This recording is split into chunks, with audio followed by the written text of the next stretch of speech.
Hi, Bruno Jr. here. Our podcast, Busting Addiction and Myths, is sponsored by SafeHouseRehab.com. SafeHouse believes that traditional treatments fall short of the needs of clients who face the modern problems of addiction. Modern problems need modern solutions. Multiple addictions, multiple relapses, multiple triggers, and cheaper and more powerful street drugs set up unprecedented challenges facing treatment centers. What is needed is a more sophisticated approach, a better way forward. There are 3 reasons to choose our progressive modern treatment program. 1, a more sophisticated intake process. 2, technology proven to enhance recovery. And 3, the most robust aftercare program in our sector. To learn more, visit us at safehouserehab.com.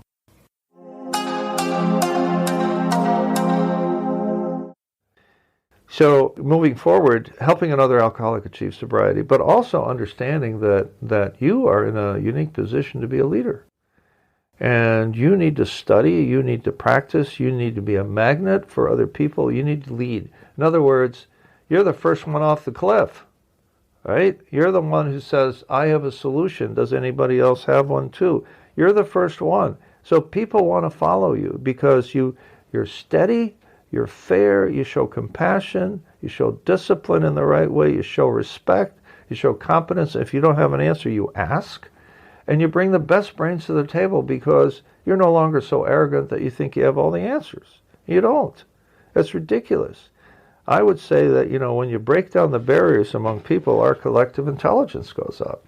You learn this, and you carry it forward, and then you mentor others. Mentoring is one of my greatest joys. And that has to do not with recovery, but women would ask me to mentor them. Imagine that, because I was as clean as a whistle at work.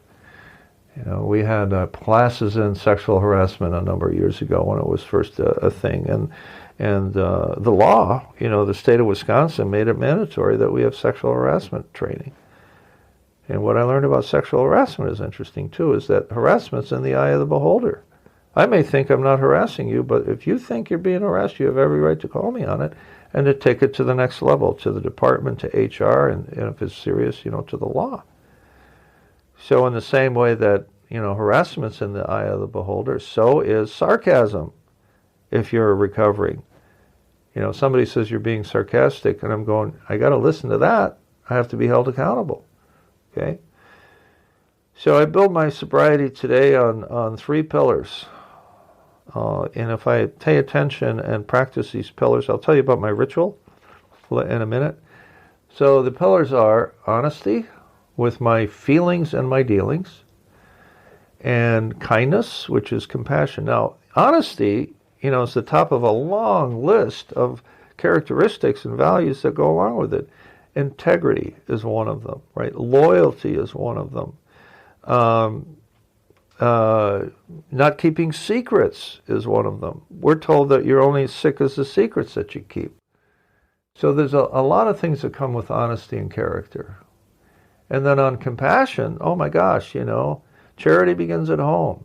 Kindness is the number one characteristic that when the Dalai Lama was asked, give me the basic, capture the essence of your belief. It's not a religion, but it's a belief system or a faith. He says, I can give it to you in one word. He says, kindness. Can you imagine that? The Dalai Lama says kindness is at the heart of Buddhism. So that's not bad, right? And the greatest of these is love, or God is love in the Christian tradition or in the Jewish tradition. So these are big things, kindness and empathy. Oh my gosh. So over time, I began to understand what empathy meant, because I went from being a self-centered, person whose character defects are triggered by self-centered fear of not getting what I want or losing something I value. So I go from being a self-centered person to a person who truly listens, who has empathy and is fully present. I talk a lot about being fully present. If I'm fully present, I'm there for you. I listen to you. I don't look past you. I empathize. I walk a virtual mile in your shoes, and I am respected for it. I don't seek respect, but I may earn it. And so when you go through this transformation, There's tremendous power in it. I was seeking power the wrong way. I was seeking being admired. And I now say that I'm no longer enslaved by what you think of me. Isn't that amazing? I also have a point of view on self-love, right? So I used to think, and some people do, that self-love is like, oh, indulgence, be nice to yourself. I think that's nonsense. You can be nice to yourself. But self-love is about self-discipline and self-respect. You're going to show yourself self-love if you do what you're supposed to do. Stay healthy, stay sober in our case, and do the things that make you a better person. That is self-love. It ain't self-indulgence. And I know for a fact that the very things that keep us sober, very things that make us better people keep us sober, and vice versa. It goes both ways. My daily ritual, simple. It's because I don't have to think about it much anymore. I believe that, one of the greatest insights is in the big book of Alcoholics Anonymous, where it says, we will find that inspiration becomes a working part of the mind. I'm right there right now, where if I'm freed of my fears and my resentments and my regrets, my mind will work at an amazing level of creativity and productivity. Because I'm not thinking about that. I don't have any thing hanging over my shoulder or looking behind me or fearful of the future. And that's the coolest thing in the world. So in one of our steps, we talk about prayer and meditation, my daily ritual. To get up and get a few things done, I will say third step prayer, which is about turning my will, my life over to God. 7-step prayer, which is a removal of my character defects for the day that stand in the way of my usefulness to my higher power and to people around me. Then I'll read the daily reflections, and it's usually a really cool insight. It's a short reading. Then I go and do whatever I have to do to get ready for the day, and often I'll jump on a Zoom call. Let's see, I'm on AA Zoom Wednesdays, Saturdays, and Sundays, and then I'm on another fellowship call 2 days a week, and then I'm also an Al-Anon sponsor for a guy who's now in Germany on Wednesday night. So I stay pretty busy, and I stay connected, and I'm often asked to speak. Would you like to share? Bruno, would you like to share?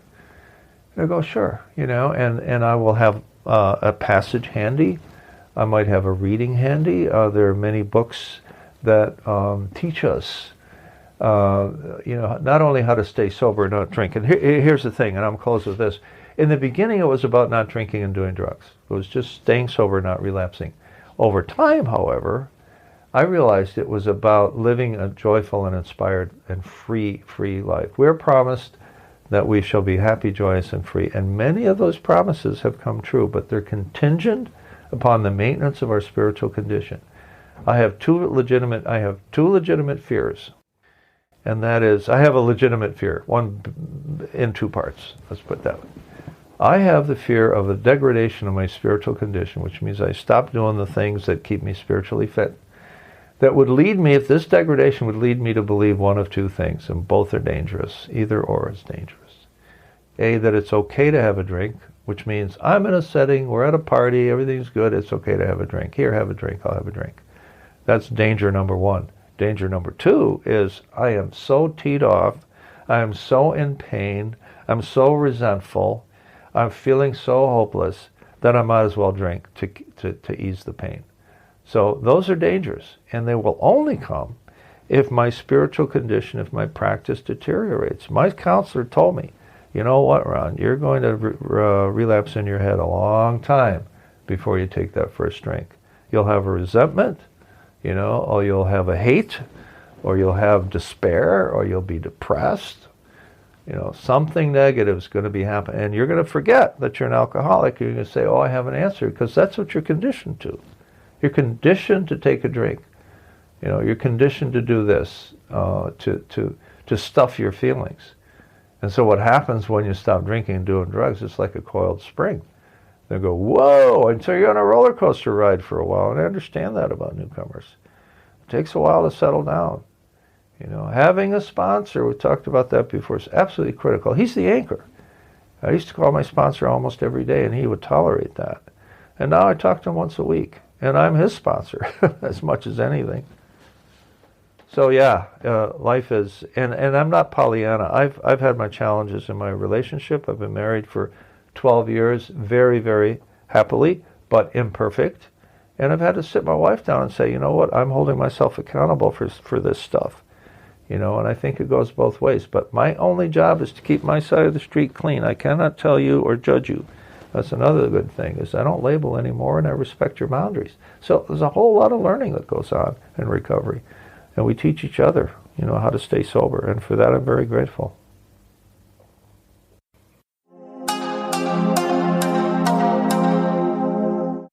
Our podcast is sponsored by SafeHouseRehab.com, a modern approach to recovery. To learn more, visit us at SafeHouseRehab.com.